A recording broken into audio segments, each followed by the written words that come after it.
প্রথমে আমি আমার এবং আমার স্ত্রীর পক্ষ থেকে আজকের এই অনুষ্ঠানটি যারা আয়োজন করেছেন তাদেরকে আন্তরিকভাবে ধন্যবাদ জানাচ্ছি।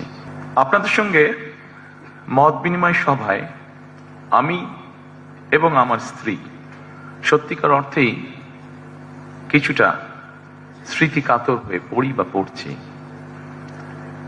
বরাবরই সেনাবাহিনী বা সশস্ত্র বাহিনীকে আমার কাছে আমার একটি বৃহত্তর পরিবার বলেই মনে হয় বা আমরা মনে করি।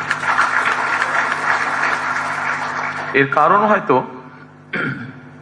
সেনানিবাসী আমার এবং আমার পরিবারের বেড়ে ওঠা। আমার অনেক ছোটবেলায় বাবাকে হারিয়েছি আমরা, তবে বড় হয়ে দেখেছি সেনাবাহিনীর প্রতি আমার মা মরহুম খালেদা জিয়াও এক ধরনের নির্ভরতা ছিল, তার সম্মান ছিল।